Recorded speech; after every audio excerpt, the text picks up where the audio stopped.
Est-ce qu'il faut que je représente? Non, c'est bon. Voilà. Donc, le partage d'écran peut-être. Voilà. Donc, on va parler des écoles nationales supérieures d'architecture en France. Donc, j'ai une première slide. Après celle-ci, c'est notre école hein, à Marne-la-Vallée. Donc, c'est la plus belle, évidemment. Il faut commencer par là, l'école d'architecture. Et j'ai mis une petite slide très, très administrative pour dire qu'on est un établissement public, c'est important, et sous tutelle du ministère de la Culture essentiellement, mais également sous tutelle du ministère de l'Enseignement supérieur. Je vous ai épargné tous les sigles un peu rébarbatifs, mais c'est pour vous dire qu'on a le même système d'inscription que pour l'université. On passe par Parcoursup. Et les frais d'inscription sont les mêmes également que les universités, contrairement aux écoles d'ingénieurs. Donc, on est vraiment, nous, sur le même système que l'université. C'est important de le dire. C'est-à-dire que pour les boursiers, c'est les mêmes montants que pour l'université. On passe par le Crous. Voilà, vous avez exactement le même cadre institutionnel. Après, donc, deuxième slide, je voulais juste vous dire qu'il existe 20 écoles nationales supérieures d'architecture en France sous tutelle du ministère de la Culture. Il y en a 6 en Île-de-France et il y en a 14 en région, plus une école privée qui s'appelle l'ESA, dont je n'ai pas mis l'information là, mais qui a aussi un diplôme national d'architecture, parce que ces écoles sont celles qui délivrent le diplôme national d'architecture en France et qui amènent à l'habilitation et qui peuvent donc former des architectes, puisque c'est un métier qui a un ordre. Donc, on a un diplôme reconnu par l'État. Donc, vous en avez à peu près partout sur le territoire en France. Et les inscriptions sont à peu près les mêmes. De toute façon, vous passez toutes par Parcoursup. Vous pouvez classer et évidemment candidater dans n'importe laquelle de ces écoles. Elles sont sur le même système universitaire. Elles ont des spécificités, je vous en parlerai un peu plus tard, mais globalement, le premier cycle est à peu près identique hein, dans toutes ces écoles-là. Sur la slide suivante, je remets, voilà, juste en clair, j'avais pas encore tout à fait les données de cette année, mais je ne sais pas, de cette année 2021-2022, donc de l'année prochaine plutôt, on va faire les choses dans l'ordre. Je vous ai mis les montants en fait des inscriptions pour que le côté financier soit clair dès le départ. Voilà, c'est en gros toujours le système universitaire, donc les frais d'inscription par an en licence se montent à 337 €. Voilà, on a des frais de préinscription au moment où vous inscrivez sur Parcoursup. Et pour les boursiers, un montant spécifique pour les préinscriptions. Et c'est une exonération pour les années.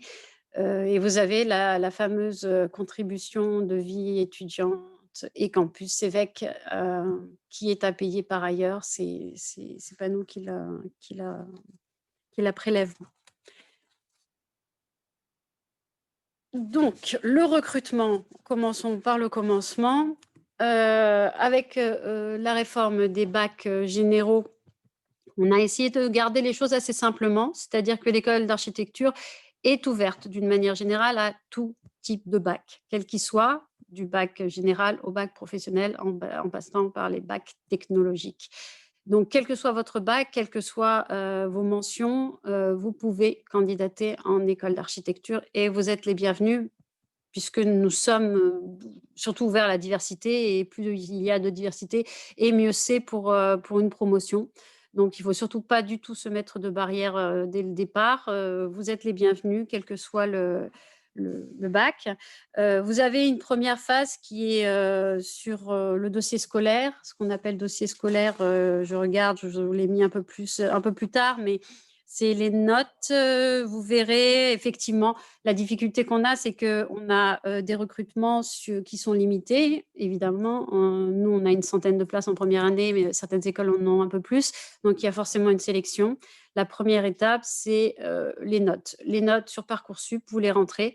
Je vous donnerai un peu le détail, mais essentiellement, on va être attentif, à votre niveau de français. Il faut maîtriser une langue étrangère. Donc et puis, on va prendre à peu près toutes les notes, je dirais des matières générales et des matières, professionnelles quand vous êtes en bac professionnel ou technique. Mais c'est un mixte, assez diversifié et comme on n'a pas encore véritablement le calibrage pour, le 20 janvier, tout n'est pas, acté complètement. En gros, je dirais qu'il vous faut à peu près une moyenne de 11,5-12 pour être présélectionné, sur les bacs plutôt généraux.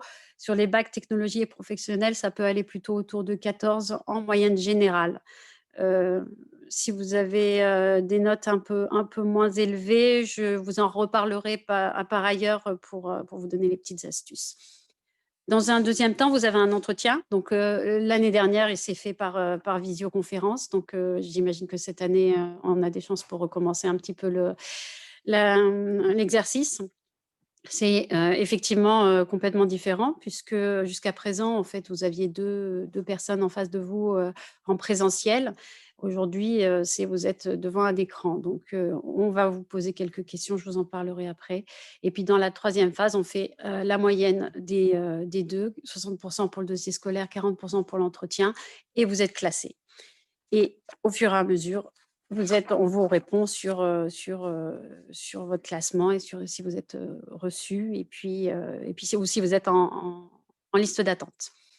Donc, la slide suivante, j'essaye de vous donner les notes. Alors, oui, il ne faut pas se tromper, hein, c'est souvent les notes de première année et le début de terminale, hein, qui sont prises en compte puisque au moment où vous vous inscrivez sur Parcoursup, vous n'avez pas les notes du deuxième et troisième trimestre. Donc je vous ai mis toutes les matières, qui sont, prises en compte avec les spécialités aujourd'hui. C'est toutes les matières en fait, donc pas d'inquiétude, vous ne serez pas sélectionné, spécifiquement si vous avez pris, telle ou telle, matière parce qu'on a envie que vous soyez avec nous et on a envie d'avoir tous les profils. Donc pas de panique sur les spécialités, même si ça a changé, on fera en sorte que le maximum d'entre vous puissent, venir nous rejoindre dans les écoles d'architecture. La slide suivante, je reparle de bac technologique et bac professionnel parce que ce qui est important, c'est, souvent le français. Il faut un niveau relativement correct, je dirais, parce que, le rythme des études d'architecture est assez important et si vous avez une petite faiblesse en français, tout ce qui est rédactionnel, vous allez être très, très vite en difficulté. Je vous parlerai plus tard, on a des soutiens qui sont organisés, mais, c'est important de bien travailler. Donc si vous êtes en seconde, ou, déjà en première. Allez, mettez-vous, à la lecture, à la grammaire, sur tous les logiciels possibles et imaginables. Vous avez tellement maintenant d'outils pour, vous améliorer en orthographe, et écrire, c'est le moment d'aller à fond sur ces domaines-là et on prendra forcément voilà, je vous ai mis bac professionnel, les mathématiques, histoire-géographie et puis les spécialités. Voilà. On ne prendra pas le sport, je suis désolée pour les grands sportifs, il y a des choses qu'on prend moins en compte. Et ce qu'il faut que vous sachiez aussi, c'est qu'il faut maîtriser une langue étrangère. Ça peut être n'importe laquelle, hein. On va vous donner des cours d'anglais, mais si vous maîtrisez une langue étrangère, c'est mieux à la fin de l'année, pour valider vos diplômes, surtout votre diplôme, de 5e année. Il y a un problème? Tout va bien. Non, tout va bien? Bon, je continue alors. C'est pas grave. Deuxième, voilà, entretien. Vous avez 4 questions. Alors, effectivement, on vous demande pourquoi, en gros, on vous demande pourquoi l'architecture, qu'est-ce que c'est que l'architecture pour vous? Et on va vous demander pourquoi nous, en tant qu'école d'architecture de la ville et des territoires, et les autres écoles vont forcément vous demander pourquoi pour les écoles, chacune d'entre elles et on va vous demander un petit peu, votre culture générale. Alors ces questions-là sont simplement, je vais vous donner leur raison d'être. La première, c'est de savoir si vous avez bien, une bonne idée de ce qu'est l'architecture. Parce que souvent on a des étudiants qui viennent et qui nous disent: «Oui, je regarde la série sur, l'aménagement intérieur, j'adore la décoration, j'aime bien réagencer ma chambre, et faire de la décoration». On ne fait pas de décoration du tout en architecture, nous on fait des bâtiments, on les construit. Donc on a des plans masse, on a des calculs de charges, le côté, décoration, il se fait vraiment, à la marge. Une fois que vous êtes architecte, vous pouvez éventuellement, ouvrir une agence de décoration, mais c'est vraiment pas du tout ce que vous allez faire pendant 5 ans. Donc mauvaise idée si c'est vraiment ce que vous avez en tête d'entrée de jeu, parce qu'il y a des formations pour, être, décorateur et je pense que c'est plus vers ces formations-là qu'il faut s'orienter. Donc on va d'abord essayer de savoir si vous avez bien une idée, concrète et juste de ce qu'est l'architecture. Voilà, la deuxième chose, heu, les écoles d'architecture, sont toutes différentes, mais elles aiment bien savoir pourquoi, vous êtes intéressé par l'une d'entre elles, donc trouver des arguments un peu sympathiques à leur donner pour leur faire, leur montrer que vous êtes motivé, mais vous saurez le faire parce que je vais vous le dire un peu plus tard comment faire pour répondre. Et alors la culture générale, on pourrait penser que l'architecture, il ne faut connaître que l'architecture. C'est totalement faux, il faut connaître beaucoup de choses. Il faut s'intéresser, il faut être ouvert, il faut être curieux. Donc on aime bien les gens qui ont une vue sur tout, qui aiment tout en fait, ça peut être les arts plastiques, mais ça peut être le jardinage, hein. Ça peut être beaucoup de choses parce que l'architecture, c'est la façon de vivre, c'est la sociologie, ce sont les accès, les flux, c'est, l'écologie aujourd'hui, c'est plein de choses. Donc c'est extrêmement large, tout peut concerner l'architecture. Donc plus vous avez de culture générale, plus vous vous intéressez, plus vous êtes curieux, mieux c'est. Pour les entretiens surtout. Alors, l'entretien, cette petite chose-là qui est stressante et angoissante et cetera, mais elle est pas fait pour ça. Parce qu'en fait, le but, c'est que vraiment, on vous oriente là où vous êtes le mieux adapté et là où vous avez envie d'aller et là où, vous serez le plus à l'aise. Donc, l'idée, c'est vraiment, de faire en sorte que vous n'arriviez pas en première année d'école d'architecture et que vous soyez tout de suite en difficulté ou qu'au bout de 6 mois, vous vous disiez: «Non, c'était pas du tout ça que j'avais envie de faire». C'est vraiment le but de l'entretien. Donc il faut le prendre comme ça. Je vous ai mis là les quelques aptitudes qu'on cherche, nous, à définir dans vos profils, mais dans la mesure où vous n'avez jamais fait d'architecture avant, c'est difficile de savoir si vous allez être bon en architecture, ça a pas vraiment de sens. Donc vraiment, cherchez à être vous-même, hein. Cherchez à voir vraiment ce qui vous intéresse dans l'architecture. Réfléchissez vraiment en amont sur ce qui vous intéresse dans l'architecture et avec ces quelques éléments, je vous donne, des pistes, voilà, pour de ce qu'on va essayer de trouver dans vos réponses, donc des aptitudes à appréhender la spatialité. C'est dit de façon un peu trop, je dirais intellectuelle, mais c'est l'idée, c'est est-ce que vous pensez l'espace, dans lequel vous êtes? Est-ce que vous faites attention à la façon dont est organiser l'espace dans lequel vous êtes? Est-ce que quand vous rentrez dans un bâtiment, vous regardez un petit peu si on a surtout avec la situation sanitaire, par exemple, on a des trajets dans les supermarchés, par exemple, ça peut être des sujets de discussion pour les entretiens extraordinaires. Comment est-ce qu'on a organisé ou réorganisé les flux de personnes? Voilà, si vous êtes dans la région parisienne, les RER, c'est un bon moyen aussi de réfléchir au flux de personnes, surtout quand vous vous retrouvez nez à nez avec quelqu'un parce que ça n'a pas été réfléchi en amont.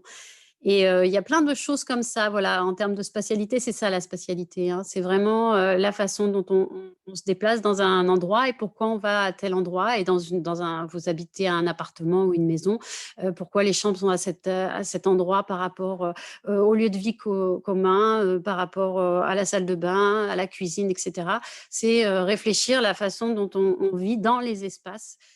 Ça, c'est de l'architecture. C'est vraiment ces questions-là sur lesquelles vous allez vous pencher. Maintenant, vous avez aussi la luminosité, il y a le confort, voilà, ça, c'est la spatialité.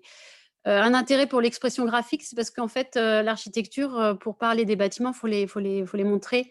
Donc, vous allez très vite avoir à dessiner. Donc, la première question, j'en reparlerai plus tard, c'est est-ce qu'il faut savoir dessiner pour entrer en école d'architecture? Et la réponse aussi étonnante qu'elle va être est non, vous n'avez pas besoin de savoir déjà dessiner puisqu'on va vous apprendre à dessiner. On va vous apprendre la technique. Donc, il n'y a pas de souci si vous n'êtes pas un artiste en herbe, vous ne serez pas pénalisé pour autant. On vous apprendra à, le croquis. C'est une matière à part entière.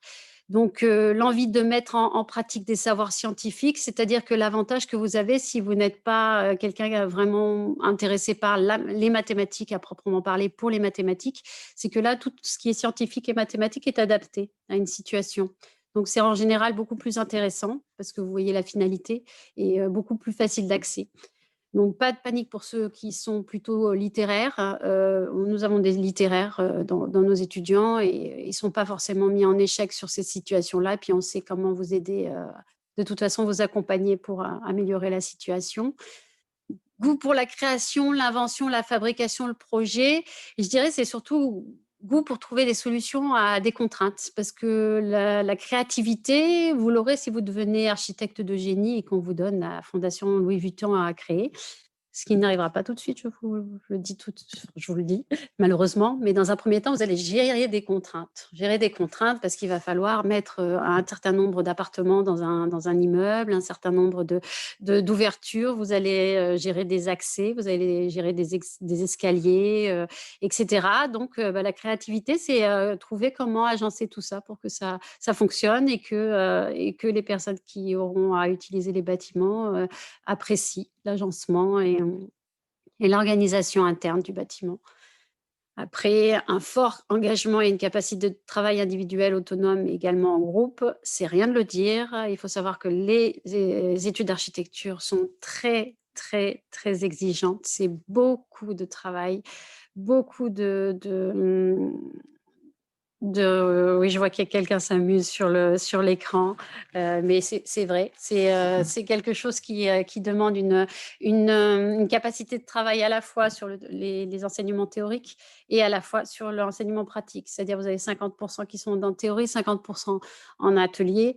Donc vous avez, il faut avoir la capacité à la fois, de suivre des cours en amphithéâtre et à la fois d'être créatif dans les ateliers. Donc ça veut dire vraiment, vraiment beaucoup d'enseignements à emmagasiner et un rythme de travail qui est très, très, très lourd. Voilà, donc l'esprit, l'ouverture d'esprit, voilà, la curiosité intellectuelle, je vous l'ai déjà dit. La question sociale, parce qu'évidemment, les bâtiments sont faits pour être utilisés par des êtres humains. Donc forcément, il faut qu'ils soient confortables, il faut qu'ils soient bien agencés, il faut qu'ils soient agréables à vivre. Si vous ne vous êtes pas soucié de ça au préalable, vous allez faire un bâtiment qui ne sera pas adapté aux usages et il ne sera pas efficace et donc ça va pas correspondre. Donc c'est important de s'intéresser à l'autre et aux différents modes de vie parce que vous n'allez pas faire que des logements, il y aura aussi des infrastructures, voilà, vous êtes amené à faire, une salle de sport, avec des vestiaires et cetera. Il faut penser à tout type de bâtiment. Et je vous disais, l'écriture, toujours le français et une langue étrangère, n'importe laquelle, et en plus l'anglais. Voilà. Ça, c'est pour le recrutement dans les attendus des entretiens. Donc, je passe après à l'entretien et j'ai probablement tout dit déjà, mais voilà, je vous cache pas que dans les moyennes, si vous avez une note inférieure à 7 sur 20, c'est on les retiendra pas en fait, c'est une mesure d'exclusion donc si vous avez des moyennes vraiment très, très faibles, ça va vous couper de la liste de la liste finale en fait et sur les critères d'évaluation qu'utilisent les enseignants en fait pour vous évaluer, ça c'est vraiment eux, je vous le dis pour que vous le sachiez, donc la pertinence des réponses, évidemment, la clarté d'expression, l'esprit de synthèse, engagement, et l'intérêt du candidat pour l'école. Sachez que véritablement, si vous êtes, dynamique, si vous avez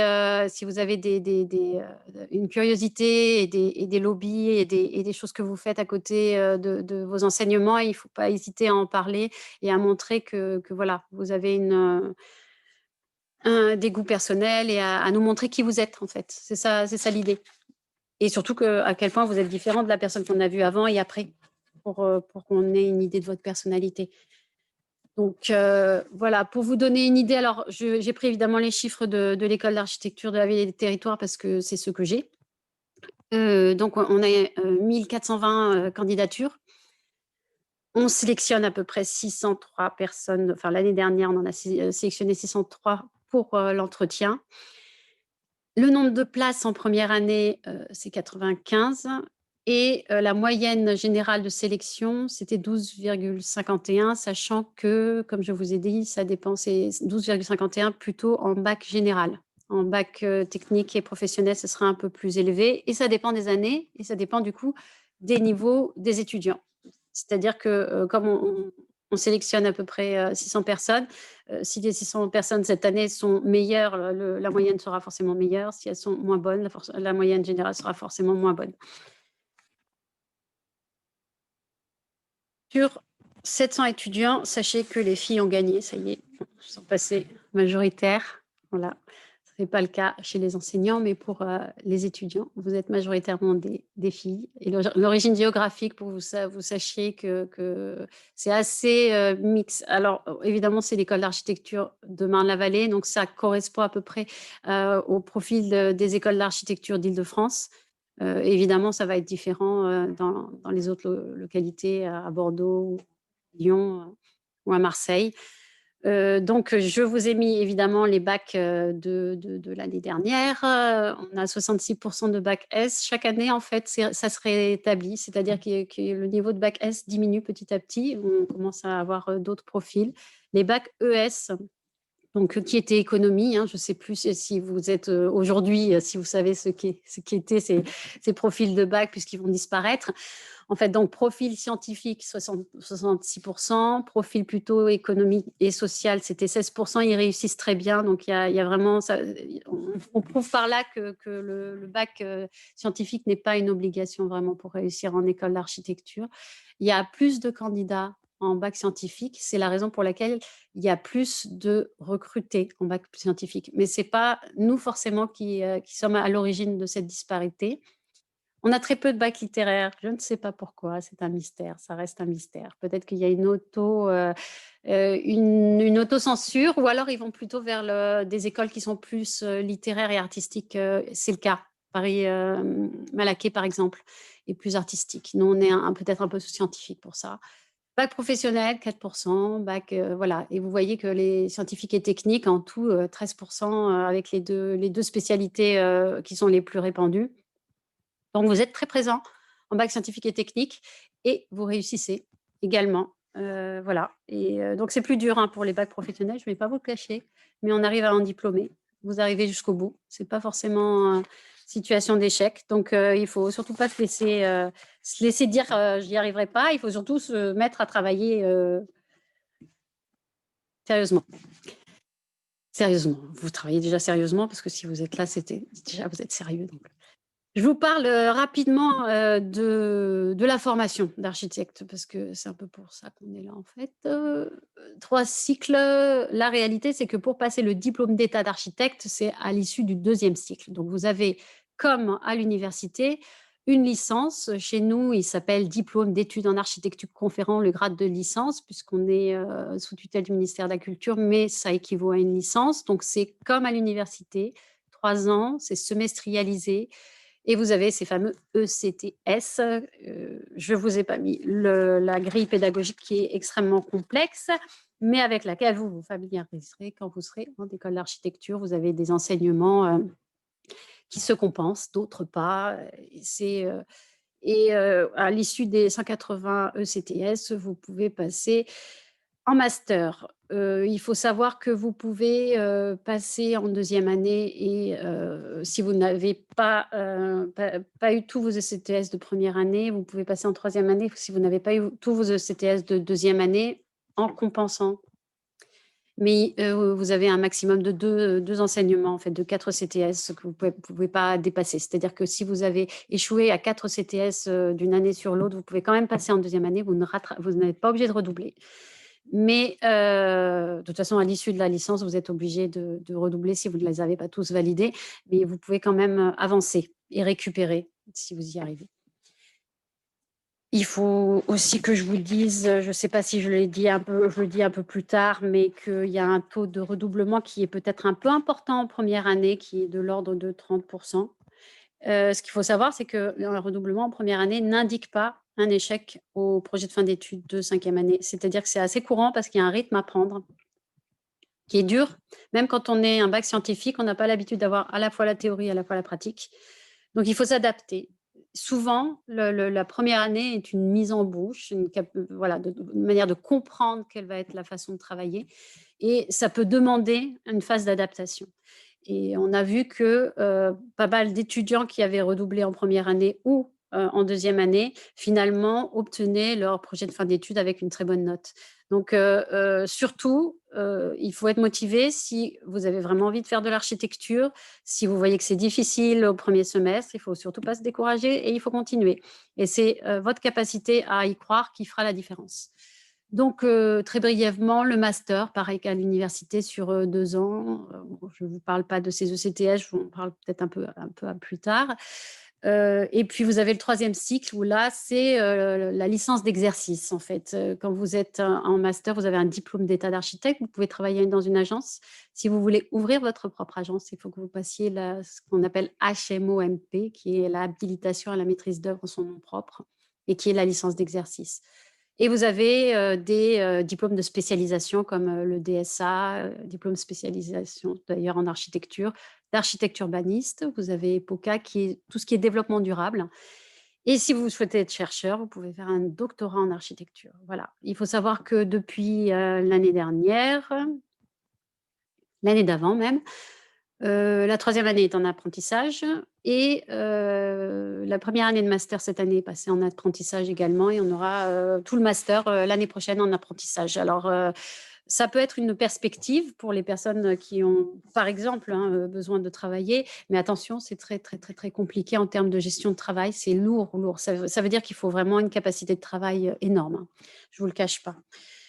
Je passe alors sur le schéma des études, pour vous donner une idée un peu plus, intérieure de ce qu'est en fait, ce que sont les études d'architecture. C'est-à-dire qu'il y a 50, c'est le projet d'architecture. L'enseignement de projet, c'est que vous êtes en atelier avec un enseignant qui est un architecte, qui a une agence d'architecture et vous apprenez véritablement les démarches de création d'un projet d'architecture, c'est-à-dire création d'un bâtiment, d'une infrastructure, avec toutes les étapes pour, créer le projet, d'architecture. Donc vous êtes en atelier par groupe de 20, sont comme des TD, des travaux dirigés, avec, des maquettes à faire, c'est très pratique, technique. À côté de ça, vous avez 50 donc de champs qui sont la théorie. Dans cette théorie et là, cette distinction projet-théorie, c'est la même dans toutes les écoles d'architecture. Les 4 champs sont spécifiques à l'école d'architecture de la ville et des territoires, puisque nous, on est particulièrement intéressés sur le territoire. C'est-à-dire que, notre spécificité, c'est qu'on n'étudie pas un building pour un building, on étudie un building dans un territoire. C'est-à-dire ce building-là, il existe, il a des accès, il a une organisation urbaine autour, il a, une ville, il a des, collectivités, même une géographie spécifique et donc ce building, il existe parce qu'il est dans un territoire. Donc on étudie à la fois le territoire et la construction, l'infrastructure ou le bâtiment. Donc ces 4 champs disciplinaires viennent, en fait, vous apporter des éléments, de théorie pour, alimenter, la notion de projet.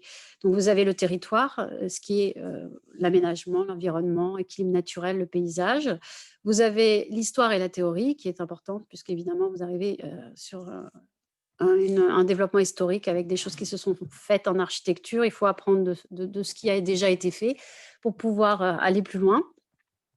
Vous avez la culture constructive. Ce qu'on appelle culture constructive, c'est vraiment le côté technique, pratique et c'est là où vous avez les mathématiques, vous n'en avez qu'en première année et tout ce qui est un peu scientifique, technique, mais de façon appliquée et expérimentale, donc pas du tout détaché. Il n'y a pas de théorie véritablement, tout est pratique. Vous avez des TD d'application pour vraiment vous faire comprendre comment ça fonctionne Et on a ce champ qui s'appelle représentation et là, c'est là où on vous apprend le dessin, le croquis, les cours d'informatique et tout ce qui est, l'environnement artistique, du projet. Et vous avez un stage chantier, donc ce qu'on appelle chantier, c'est-à-dire que vous allez vraiment sur le chantier. Vous allez chez le maçon, vous allez, vraiment apprendre, ce que c'est que, la pratique, du chantier, de construction. Voilà, pour le premier cycle. Le deuxième cycle spécifique à l'école d'architecture, là, nous, on a des filières de master. C'est-à-dire qu'on a un seul master, mais qui se décline en 4 spécialités, qui s'appellent voilà, architecture et expérience, qui est vraiment plus théorique, matière à penser, qui est plus scientifique, structurelle, fragment, qui est plus sur l'urbanisme, et avec une belle citation de Nietzsche pour en mettre plein la vue et faire peur, mais c'est pas du tout ça. C'est au contraire, c'est au contraire même très vivant puisque c'est l'échelle urbaine. Donc c'est vraiment la façon dont vous vivez dans une ville. Et la transformation, c'est ce qui se passe beaucoup quand on a des bâtiments en fait qui vieillissent et ou qui ont eu des industries qui ont disparu. Et ben, qu'est-ce qu'on fait de ces bâtiments? Ben, il faut les repenser autrement, les réaménager, penser à recycler, utiliser, de nouveaux matériaux et cette spécialité, c'est donc la filière transformation. Vous avez, donc, votre spécialité et à côté de ça, vous avez des cours optionnels que vous choisissez. Donc, je sais que je ne vous les ai probablement pas mis parce qu'ils changent chaque année et un stage de formation pratique où là, vous pouvez aller en agence. Enfin, vous allez mettre, les pieds dans une agence et voir concrètement comment ça se passe. Vous choisissez votre filière à l'issue de la troisième année, en fait. Vous faites, votre choix et vous pouvez être pris dans l'une ou l'autre des filières. Je pense que j'en parle un peu plus tard, mais sachez que vous pouvez, si à l'issue de la licence, vous avez, une école d'architecture ailleurs qui a un master qui vous intéresse plus que ceux qu'on vous propose, vous pouvez faire un transfert d'une école d'architecture à une autre. Donc, il ne faut pas oublier d'aller voir ce que font les autres écoles d'architecture. Il y a pas de souci, il y a des transferts entrants, transferts sortants. C'est le moment où, justement, on peut peut-être aller voir un autre mode pédagogique ou, voilà, vivre sa vie. Je vous parlerai aussi certainement plus tard, mais vous avez aussi, la possibilité de faire des césures, mais je crois que j'en parle un peu plus loin. Chez nous et ailleurs d'ailleurs, il existe le double cursus, si vous voulez être architecte ingénieur, c'est quelque chose qui est très bien, une bonne idée quand vous êtes à la fois un génie en tout. Mais c'est dur, c'est vraiment très dur. Il y a des écoles qui font le double cursus à partir de la première année comme, par exemple l'école de la Villette. Je crois que c'est le cas aussi à Lyon.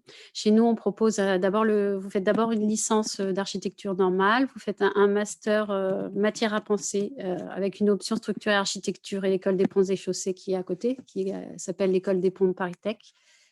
Et après, vous faites une validation d'un an à l'université en mathématiques pour pouvoir entrer en école je vais y arriver, d'ingénieur qui a 2 ans supplémentaires. Donc, ça vous fait 8 ans au total pour être à la fois diplômé d'architecture en école d'architecture et diplômé d'ingénieur en école d'ingénieur. Donc, vous êtes complètement architecte et complètement ingénieur à l'issue de ces 8 ans. Et vous avez un travail avant même d'avoir passé la porte de sortie. Ça, c'est vraiment pour les plus doués d'entre vous et les plus ambitieux, mais il en faut.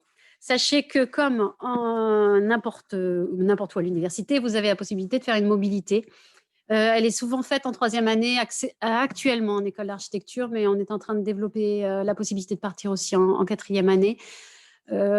Sur chaque école, il faut que vous regardiez en fait sur les sites des écoles parce qu'on a des destinations tout un peu différentes. Ici, vous avez des points de couleurs différentes parce qu'il y a à la fois les mobilités, c'est-à-dire vous pouvez partir un an ou un semestre dans une école partenaire, à la fois les voyages d'études qui se font à l'étranger, la première année en France, mais après en Europe et puis à l'étranger quand ce sera à nouveau possible. Et puis des workshops aussi qu'on vous propose à l'étranger. Donc il y a tout un tas de possibilités de voir le monde, ce qui est une bonne chose, n'est-ce pas? Parce que, il faut toujours s'enrichir de la diversité. Regardez les destinations qui vous intéressent parce que, par exemple, si vous êtes fasciné par le Japon et que vous avez envie d'y aller, Paris-la Villette un partenariat très intéressant avec le Japon. Voilà, nous, on a beaucoup de liens avec l'Amérique latine, on a des liens avec le Canada, avec l'Italie, l'Espagne, évidemment en Europe, vous allez nous retrouver un peu partout. Voilà, il y a la Thaïlande avec Belleville, par exemple. Donc regardez un peu tout ce qui est proposé. Ça évolue, tout le temps, hein, donc n'hésitez pas à re-regarder tout le temps. Et là, du coup, j'ai mis césure parce que, ce qui est intéressant à faire, hein, si vous avez l'opportunité de le faire, c'est de faire une césure entre la licence et le master. On l'a toujours, un petit peu poussé. Parce que vous pouvez partir 1 an, par exemple, à l'étranger, faire un stage à l'étranger. Durant cette césure, vous êtes encore inscrit à l'école, donc vous êtes couvert par une convention de stage, par exemple, et, euh, et vous pouvez donc bénéficier de tout le contexte de l'université tout en étant en train de faire un projet personnel, faire un stage dans une entreprise ou alors partir à l'étranger pour vous améliorer dans une langue. C'est le moment de le faire et c'est très enrichissant parce que ça vous donne une compétence professionnelle en plus quand vous arrivez en master, une maturité aussi qui est très bénéfique pour vos études. Les métiers de l'architecture, donc la maîtrise d'œuvre et la maîtrise d'ouvrage. Donc je vous laisserai vraiment comprendre ce que c'est quand vous serez en plein dans les études d'architecture, mais très clairement, il y a ceux qui commandent le bâtiment et il y a ceux qui le réalisent et qui le coordonnent. Donc, il y a tous ces métiers-là qui sont propres vraiment à l'architecture, mais vous pouvez aussi faire de l'enseignement et de la recherche. Vous pouvez travailler dans la fonction publique également, mais vous pouvez aussi travailler dans la décoration. Vous pouvez aussi travailler en communication. J'ai vu certaines personnes se réorientent sur même, on a, je crois, des gens qui font vraiment du bâtiment, de la construction à proprement parler, qui changent de voie en ayant ce bagage très riche de l'architecture. On vous apprend tout en architecture, c'est vraiment très vaste, c'est-à-dire que vous savez écrire, vous savez parler, vous savez coordonner des projets. Donc, on peut faire beaucoup de choses avec un diplôme d'architecte. Les débouchés, alors on a un taux d'insertion professionnelle et je vous donne pas les récents, parce que je pense que cette année, ça ne va pas être la même chose du tout, hein, je ne vous le cache pas. Donc ça, c'est les années passées. On avait un taux d'insertion professionnelle relativement important pour les 6 premiers mois. Parce qu'il y a l'architecture, on en a besoin un peu partout et que ça, ces débouchés-là, c'est la moyenne sur toutes les écoles d'architecture. On a plutôt un fort taux d'insertion professionnelle en architecture parce que vous êtes très polyvalent et bien adapté et on essaye de vraiment vous adapter. Alors avec l'apprentissage, on s'attend à ce que ça soit même mieux, de mieux en mieux. Donc voilà, jusqu'à présent, c'était comme ça. Après, avec l'année qu'on vient de passer, de vivre et l'année qui va arriver, on redonnera des chiffres sans doute un petit peu moins bons, malheureusement. Mais bon, on n'a plus qu'à espérer que c'est une mauvaise période qui va s'achever dans pas trop longtemps. Donc, à savoir le double cursus, je vous en ai parlé. Les licences, donc pour choisir votre école, c'est déjà fait. Elles sont très similaires. C'est au niveau des masters que vous allez avoir une différence. Donc, pour faire votre choix, quand on va vous demander, mais pourquoi avez-vous choisi cette école? Surtout, ne dites pas, c'est parce qu'elle est à côté de chez moi. Parce que comme argument, en fait, c'est pas tout à fait pertinent. En revanche, vous pouvez dire que vous avez été sur le site internet et que vous avez vu qu'au niveau des masters, il y avait telle et telle spécialité qui était une spécialité qui vous intéressait particulièrement. Et là, vous serez plus pertinent dans votre réponse. Vous pouvez également parler des partenariats, des mobilités qui sont sur les sites internet des écoles. Donc, avant l'entretien, vous allez sur le site de l'école, vous identifiez un peu toutes les spécificités de l'école et vous y pensez au moment de l'entretien pour trouver les bonnes réponses. J'ai la fin de mon PowerPoint là qui a disparu et en fait, c'est oui, participer aux journées portes ouvertes des établissements, discuter avec les étudiants. C'est avec les étudiants qui a disparu en dessous. Je ne sais pas si vous le voyez. C'est une bonne occasion. Donc, je vous ai mis à la fin les informations sur les portes ouvertes. Allez sur les sites des écoles. Nous, elle sera virtuelle cette année, vous l'imaginez bien. Et c'est le 6 février à 14h. Je vais peut-être avancer parce que je prends plus de temps que prévu. J'essaie de ne pas parler trop vite, donc je sais que je parle trop vite, donc voilà. Je vous ai fait une petite slide un peu amusante sur les idées reçues. Donc, je n'ai aucune chance vu le nombre de candidatures. Voilà, ça c'est souvent ce dont on a l'impression quand on voit 1400 candidats. C'est pour l'école d'architecture de Marne-la-Vallée. Si vous allez à la Villette, vous allez en avoir bien encore plus. Or, ce qu'il faut savoir, c'est qu'en fait, vous êtes classé et que souvent dans les classements, les étudiants ont candidaté à plusieurs écoles d'architecture. Et s'ils sont pris dans une autre école d'architecture, forcément, vous remontez d'un rang.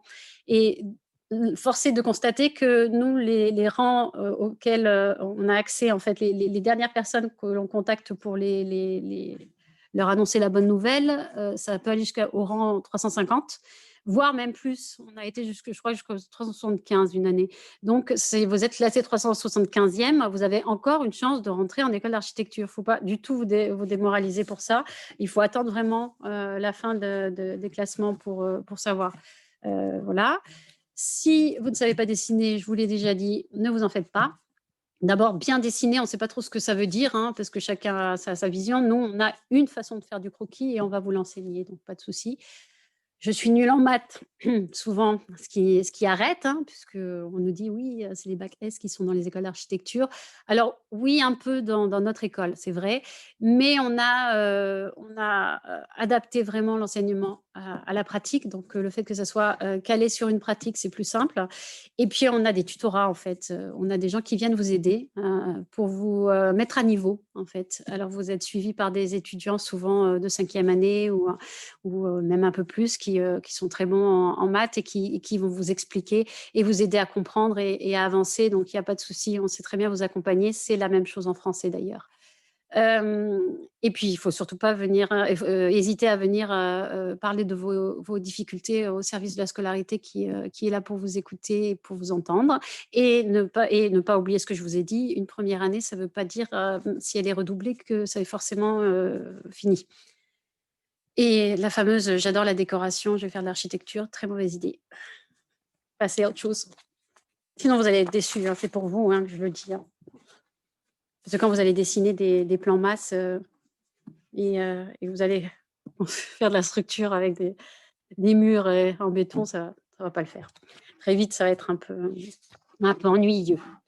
Je ne suis pas reçue en école d'architecture parce que c'est une possibilité, malheureusement, ça arrive chaque année, forcément. C'est pas forcément une dramatique. Déjà, sachez que plus vous avancez en âge, plus vous êtes mature, plus vous êtes mûr, plus vous avez des choses à dire, plus vous serez bon en entretien. Donc, une année pour faire autre chose. C'est une année surtout pour ne pas perdre le rythme de travail. Vous ne restez pas sur le canapé à ne rien faire. Surtout pas, surtout pas, surtout pas, parce qu'il y a plein de choses à faire. Si vous avez la possibilité de voyager, évidemment, voyager, mais ce n'est pas donné à tout le monde. Donc, je vous ai donné une petite liste de choses que vous pouvez faire. Vous pouvez donc travailler votre anglais ou n'importe quelle langue d'ailleurs, mais l'anglais, c'est toujours bien. Et puis alors, maintenant, vous avez les séries directement en VO, sous-titrées en VO aussi, attention, pour bien apprendre. Donc, vous n'avez plus aucune raison. Ce n'est pas comme nous. Nous, on n'avait pas votre chance. Vous avez la plateforme Voltaire pour améliorer votre français. Donc, lisez, surtout lisez énormément, de tout. Enfin, pas que Harry Potter, en tout cas, mais lisez de tout. Sortez dessiner, parce que plus vous dessinez, plus vous regardez, en fait, et c'est ça qu'on veut. Donc, observez, regardez et faites des croquis, c'est très important. Et puis, vous pouvez même faire des croquis de votre chien ou de votre chat, ça marche aussi, parce que c'est de l'attitude physique et on en a besoin aussi. Réfléchissez à votre environnement, même chez vous, l'utilisation, par exemple.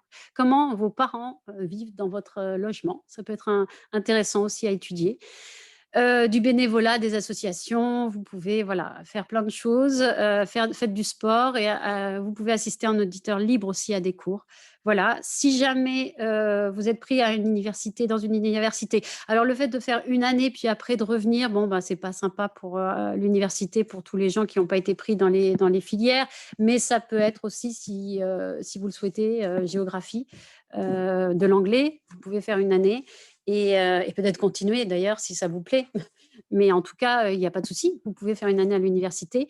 Vous pouvez aussi vous orienter dans un premier temps vers un BTS quand vous êtes, technologique. Si vous êtes, pour vous rassurer un petit peu, faire un BTS design d'espace et après candidater par la validation d'acquis. Vous serez plutôt pris en deuxième année qu'en troisième année, c'est-à-dire que vous aurez fait 2 ans, mais vous serez pris en deuxième année et vous refaites une deuxième année pour éviter que vous soyez en difficulté parce qu'on a vu qu'on n'avait, pas, la possibilité de vous faire réussir en troisième année directement parce qu'on a testé tout ça. Donc surtout pas de démotivation, ça arrive, hein, de ne pas être pris tout de suite en première année, donc il y a plein de choses à faire et la seule chose, c'est ne vous laissez pas aller à ne rien faire pendant un an parce que ça, en entretien, c'est pas bien.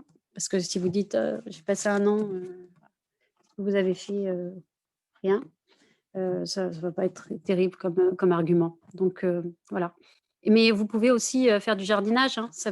Voilà, ça peut être très bien. Aider dans l'entreprise, des parents ou la voisine ou plein de choses, hein. Il y a absolument une kyrielle de choses à faire dans des associations caritatives, dans des associations, il y en a d'ailleurs qui font, dans les bidonvilles d'aide aux habitations, réfléchir comment on agence, l'habitat précaire, plein de choses.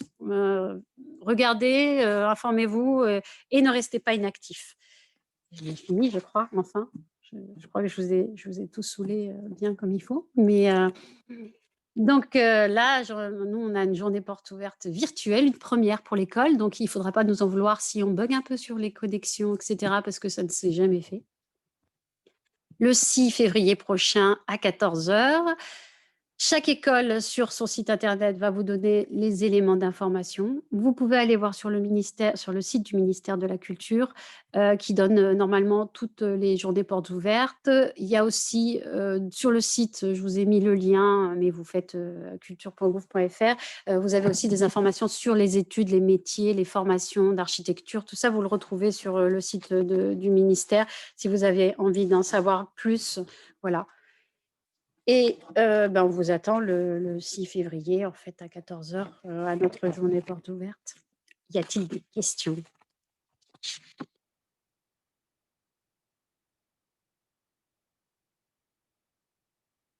Alors, donc, on va couper l'enregistrement, on va enlever le partage d'écran.